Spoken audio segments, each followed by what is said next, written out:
नमस्कार। हम्म आज हम यूक्रेन में जो हाल में रूसी मिसाइल हमले हुए हैं उन पर थोड़ी गहराई से बात करेंगे। हाँ खास तौर पर इस्कंदर एम और KN-23 मिसाइलों पर हमारा फोकस रहेगा। हमारे पास इस पे कुछ रिपोर्ट्स और विश्लेषण है। हाँ बिल्कुल। हमारा मकसद है कि इन हमलों की बारीकियों को समझें, जो मिसाइल टेक्नोलॉजी इस्तेमाल हो रही है उसे देखें और यूक्रेन का जो ये दावा है कि रूसी मिसाइलों को अपग्रेड किया गया है, इसकी सच्चाई क्या है। ये चर्चा देखिए यूपीएससी की तैयारी करने वालों के लिए करंट अफेयर्स, खासकर डिफेंस टेक और IR के लिहाज से काफी अहम हो सकती है और आम जानकारी के लिए भी दिलचस्प है। बिल्कुल बिल्कुल। हाल में रूस ने युद्ध शुरू होने के बाद से कुछ सबसे तीव्र हवाई हमले किए हैं। हाँ, खबरें तो यही हैं। और यूक्रेन कह रहा है कि रूसी मिसाइलें अपग्रेड हो गई हैं, उन्हें रोकना मुश्किल हो गया है। यही दावा है। तो चलिए इसी दावे को थोड़ा खंगालते हैं। हाँ। पहले हाल की कुछ घटनाओं पर एक नजर डाल लें। हाँ, वो जरूरी है कॉन्टेक्स्ट के लिए। देखिए 20 मई को खबर आई कि इस्कंदर एम से एक यूक्रेनी ट्रेनिंग कैंप पर हमला हुआ। फिर 22 मई को एक पैट्रियट मिसाइल सिस्टम को निशाना बनाया गया। हाँ, ये भी रिपोर्ट हुआ था। 23 मई को ओडेसा बंदरगाह पर हमला हुआ।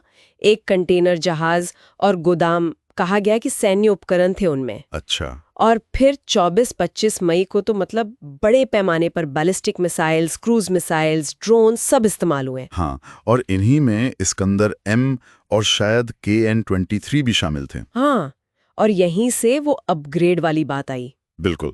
लेकिन यहाँ एक दिलचस्प चीज है, ये जो इस्कंदर एम मिसाइल है ना, हाँ, ये तो मतलब 2000 के दशक की शुरुआत से ऑपरेशनल है और ये हमेशा से ही अपनी एडवांस्ड क्षमताओं के लिए जानी जाती है। एडवांस्ड क्षमताएं मतलब कैसी? देखिए, एक तो इसका उड़ान पथ सीधा नहीं होता, ये क्वासी बैलिस्टिक है, मतलब हवा में पैंतरेबाजी कर सकती है। अच्छा। उड़ान के दौरान दिशा बदल सकती है। फिर इसमें स्टील्थ तकनीक है रडार से बचने के लिए। और शायद सबसे अहम, ये रडार डिकॉय छोड़ सकती है, मतलब नकली टारगेट बनाकर डिफेंस सिस्टम को कंफ्यूज कर सकती है।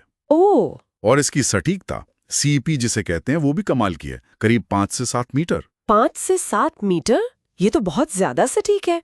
हाँ, तो कहने का मतलब ये कि ये क्षमताएं, इसमें कोई नई अपग्रेड नहीं है, ये पहले से थीं। अगर ये सब पहले से था, तो फिर यूक्रेन की वायुसेना के प्रवक्ता यूरी इहनात ऐसा क्यों कह रहे हैं कि रूस ने अपनी बैलिस्टिक मिसाइलों को रडार डिकॉय और पैंतरेबाजी से अपग्रेड किया है? हाँ, यही तो सवाल है। और कह रहे हैं कि पैट्रियट जैसे सिस्टम के लिए भी उन्हें रोकना मुश्किल हो गया है।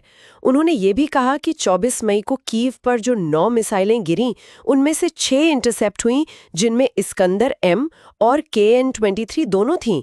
ये थोड़ा कंफ्यूजिंग है। बिल्कुल, इनात का बयान थोड़ा पेचीदा है, क्योंकि जैसा हमने कहा, इस्कंदर एम में तो ये चीजें पहले से हैं, तो बहुत मुमकिन है कि उनका इशारा इस्कंदर एम की तरफ ना हो, शायद वो KN-23 मिसाइलों की बात कर रहे हों। KN-23, ये उत्तर कोरिया वाली? हाँ, वही, जिससे कभी-कभी उत्तर कोरियाई इस्कंदर भी कह देते हैं, लेकिन ये रूसी इस्कंदर एम से अलग है। अच्छा, क्या फर्क है दोनों में? KN-23 साइज में बड़ी है, भारी है और सटीकता भी कम है। इस्कंदर की 5-7 मीटर CP है, इसकी करीब 30 से 50 मीटर। ओह, काफी फर्क है। हाँ, और इसमें टर्मिनल मैन्यूवरिंग, यानी लक्ष्य के पास थोड़ी दिशा बदलने की क्षमता तो है, पर डिकॉय क्षमता नहीं है। कम से कम पब्लिक जानकारी तो यही कहती है। तो क्या ऐसा हो सकता है कि रूस अब KN-23 को अपग्रेड कर रहा हो, जैसे उन्होंने ईरान वाले गेरान-2 ड्रोन के साथ किया था? उन्हें तो काफी बदला था रूस ने। हाँ, ये एक बहुत मजबूत संभावना है। गेरान-2 ड्रोन्स के साथ रूस ने क्या किया? परफॉर्मेंस सुधारी, वॉरहेड 50 किलो से 90 किलो कर दिया, अपना सैटेलाइट नेविगेशन सिस्टम कोमेता जोड़ा, सटीकता के लिए इलेक्ट्रॉनिक जैमिंग से बचने की क्षमता बढ़ाई। हाँ, सुना था। कुछ में तो हथियार हटाकर सेंसर भी लगा दिए थे। बिल्कुल, जासूसी और टारगेट खोजने के लिए। तो ये सोचना एकदम लॉजिकल है कि रूस शायद KN-23 के साथ भी कुछ ऐसा ही कर रहा हो। मतलब बेहतर पैंतरेबाजी, डिकॉय सिस्टम लगाना या नेविगेशन सुधारना। हाँ, इनमें से कुछ या सब कुछ। ये उत्तर कोरिया के साथ किसी टेक्नोलॉजी ट्रांसफर डील का हिस्सा भी हो सकता है। और अगर रूस ऐसा कर लेता है, तो ये उसकी मारक क्षमता को काफी बढ़ा देगा, क्योंकि KN-23 का प्रोडक्शन तो नॉर्थ कोरिया में होता है। मतलब सप्लाई की दिक्कत शायद कम हो इस्कंदर एम के मुकाबले। शायद, हाँ। इस्कंदर एम शायद ज्यादा कॉम्प्लेक्स और महंगी हो। KN-23 की सप्लाई आसान हो सकती है। और कोई पुरानी मिसाइल जैसे इस्कंदर का कोई पुराना वर्जन? इस्कंदर एम से पहले ओका मिसाइल थी, OTR-23, लेकिन वो INF संधि के तहत नष्ट कर दी गई थी। अच्छा।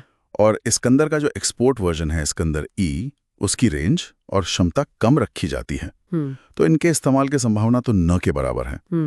एक और एंगल ये भी हो सकता है कि एहनात का बयान शायद यूक्रेन की एयर डिफेंस की हाल की कुछ चूकों को, मतलब विफलताओं को ढकने की कोशिश हो। मतलब अपनी एयर डिफेंस सिस्टम की कमियों पर पर्दा डालना। हाँ, ये भी एक संभावना है कि देखिए मिसाइलें इतनी अपग्रेड हो गई हैं कि दुनिया के बेस्ट सिस्टम भी उन्हें रोक नहीं पा रहे। ये भी एक पहलू हो सकता है। तो कुल मिलाकर बात ये निकलती है कि इस्कंदर एम तो पहले से ही बहुत एडवांस थी, और यूक्रेन जो अपग्रेड की बात कर रहा है वो शायद असल में उत्तर कोरिया वाली KN-23 में रूस द्वारा किए जा रहे संभावित सुधारों की तरफ इशारा है। हाँ, ज्यादा संभावना इसी बात की लगती है। UPSC एस्पिरेंट्स के लिए ये बारीकियां समझना जरूरी है कि कैसे मौजूदा तकनीक का इस्तेमाल हो रहा है और कैसे बाहर से मिली तकनीक को युद्ध के बीच बेहतर बनाया जा सकता है। बिल्कुल सही। और यहाँ एक सोचने वाला सवाल उठता है जो शायद आगे के विश्लेषण या मेंस के उत्तरों में काम आए। क्या? कि ये जो मिसाइल टेक्नोलॉजी लगातार विकसित हो रही है, खासकर KN-23 जैसे सिस्टम का जो संभावित अपग्रेडेशन है, ये आज की जो आधुनिक एयर डिफेंस सिस्टम हैं उनकी इफेक्टिवनेस पर क्या सवाल खड़े करता है? उनकी सीमाएं क्या हैं? महत्वपूर्ण सवाल है, और इसका बड़े पैमाने पर मतलब रीजनल सिक्योरिटी पर क्या असर पड़ेगा? भविष्य के युद्ध और देशों की रक्षा रणनीति कैसे बदलेंगी इससे? बिल्कुल, ये ऐसे सवाल हैं जिन पर लगातार नजर रखनी होगी। डिफेंस स्ट्रैटेजी कैसे इवॉल्व होती है, ये देखना होगा। खैर, अगर श्रोताओं को ये चर्चा जानकारी पूर्ण लगी हो तो इसे लाइक करें, हमारे चैनल को सब्सक्राइब करें।